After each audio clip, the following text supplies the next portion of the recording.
Clip number 381 انشاءاللہ عز و جل اس کلپ میں سورہ اعراف کی آیت نمبر 163 سے 166 تک کی تلاوت، ترجمہ اور تفسیر قرآن صراط الجنان سنیں گے۔ بسم اللہ الرحمن الرحیم،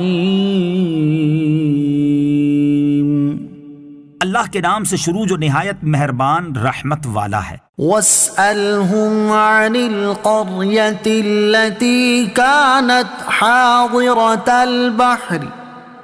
إذ يعدون في السبت إذ تأتيهم حيتانهم يوم سبتهم شرعا ويوم لا يسبتون لا تأتيهم كذلك نبلوهم بما كانوا يفسقون وإذ قالت أمة منهم لم تعظون قوما الله مهلكهم أو معذبهم عذابا شديدا قالوا معذرة إلى ربكم ولعلهم يتقون فلما نسوا ما ذكروا به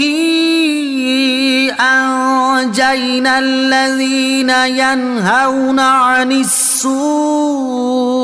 وأخذنا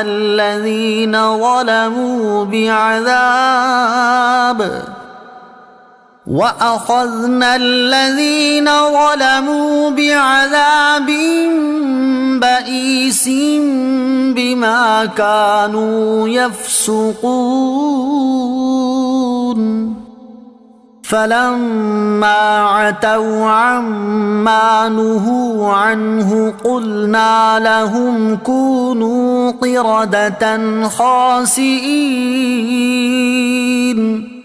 ترجمہ، اور ان سے اس بستی کا حال پوچھو جو دریا کے کنارے پر تھی، جب وہ ہفتے کے بارے میں حد سے بڑھنے لگے، جب ہفتے کے دن تو مچھلیاں پانی پر تیرتی ہوئی ان کے سامنے آتی، اور جس دن ہفتہ نہ ہوتا اس دن مچھلیاں نہ آتی۔ اسی طرح ہم ان کی نافرمانی کی وجہ سے ان کی آزمائش کرتے تھے۔ اور جب ان میں سے ایک گروہ نے کہا تم ان لوگوں کو کیوں نصیحت کرتے ہو جنہیں اللہ ہلاک کرنے والا ہے یا انہیں سخت عذاب دینے والا ہے، انہوں نے کہا تمہارے رب کے حضور عذر پیش کرنے کے لیے اور شاید یہ ڈریں۔ پھر جب انہوں نے اس نصیحت کو بھلا دیا جو انہیں کی گئی تھی تو ہم نے برائی سے منع کرنے والوں کو نجات دی اور ظالموں کو ان کی نافرمانی کے سبب برے عذاب میں گرفتار کر دیا۔ پھر جب انہوں نے ممانعت کے حکم سے سرکشی کی، ہم نے ان سے فرمایا دھتکارے ہوئے بندر بن جاؤ۔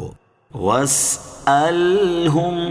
اور ان سے پوچھو۔ شان نزول، سرکار دو عالم صلی اللہ تعالیٰ علیہ وسلم مدینہ میں رہنے والے یہودیوں کو ان کے کفر پر سرزنش کرتے اور ان سے فرمایا کرتے کہ تم لوگ اپنے باپ دادا کے نقش قدم پر ہو کہ انہوں نے ہمیشہ پچھلے نبیوں علیہ الصلوۃ والسلام کی مخالفت کی اور تم میری مخالفت کر رہے ہو۔ اس پر یہودی بولے ہمارے باپ دادا اپنے رب عز و جل کے فرما بردار اور اپنے نبیوں علیہ الصلوۃ والسلام کے اطاعت گزار تھے، حالانکہ وہ جانتے تھے کہ واقعی ان کے باپ دادا اپنے نبیوں علیہ الصلوۃ والسلام کی مخالفت کرتے رہے ہیں، مگر ان کا خیال تھا کہ ان واقعات کی کسی کو خبر نہیں، اس لیے اپنے باپ دادوں کی معصومیت کے ڈھنڈورے پیٹتے تھے۔ تب یہ آیت کریمہ نازل ہوئی جس میں ان کے پول کھول دیے گئے اور وہ لوگ حیران رہ گئے۔ اس آیت میں خطاب سرکار دو عالم صلی اللہ تعالیٰ علیہ وسلم سے ہے کہ آپ اپنے قریب رہنے والے یہودیوں سے سرزنش کے طور پر اس بستی والوں کا حال دریافت فرمائیں۔ اس سوال سے مقصود کفار پر یہ ظاہر کرنا تھا کہ سید عالم صلی اللہ تعالیٰ علیہ وسلم کی نبوت اور تاجدار رسالت